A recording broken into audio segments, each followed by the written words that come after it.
నిజంగా మనం కోరిన కోరికలు తీర్చి ఇరుక్కుపోతాం. మనం కొడుకో కూతురుకో పెళ్లి అవ్వలేదండి, పెళ్లి అయ్యేలా చేయి అని రామలింగేశ్వర స్వామికి మొక్కామనుకోండి, పెళ్లి అవుతుంది. ఒక రాక్షసు వస్తుంది, చచ్చిపోతుంది, అత్తగారు మావగారు పడలే. వీడు అక్కడి నుంచి అంటాడు, ఇక్కడ నాకు ఈ దిక్కుమాలిన పెళ్లి కూడా చేశారు, చచ్చిపోతున్నాం ఇక్కడ. అప్పుడు మనమే అనుకుంటా, పెళ్లిగా కాకముందే సుఖంగా ఉన్నాడు ఏమిటో అనుకుంటా. మరి ఎందుకు మొక్కావు? ఇప్పుడే మొక్కుతావు, గుడి చుట్టూ తిరిగి మళ్ళీ ఇంకేం కోరినా బాగుండదు కదా పెళ్ళయ్యాక. మరి కోరకుండా ఉండాలి. అంచేత ఏది కోరినా మంచిది. పిల్లలు కావాలంటే వాళ్ళు మంచి వాళ్ళు అవద్దా, వాళ్ళకి చదువు బాగా రావద్దా, అన్నీ ఉన్నాయి. ఇవన్నీ ఎక్కడ కోరతావు? ఇక్కడ ఇంత పొడుగు చుట్టా హిరణ్యకశిపుడు ఇంత చుట్ట ఇస్తావా? మనం పిచ్చితనం అంటే అదే. దేవుడి దగ్గర నిలబడి ఏమీ కోరకూడదు. దేవుడు చాలా తెలివైన వాడు.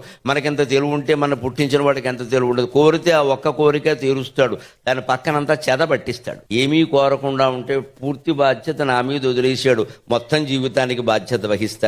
అది భగవంతుని యొక్క మహిమ. మనం మామూలు మనుషులుగా ఆలోచిద్దాం, ఏదైనా ఎక్కువే కావాలనుకుంటాం, తక్కువ కావాలని అనుకోం కదా. మొత్తం జీవితానికి బాధ్యత వహించడం కావాలా, ఈ చిన్న చిన్న కోరికలు తీర్చడం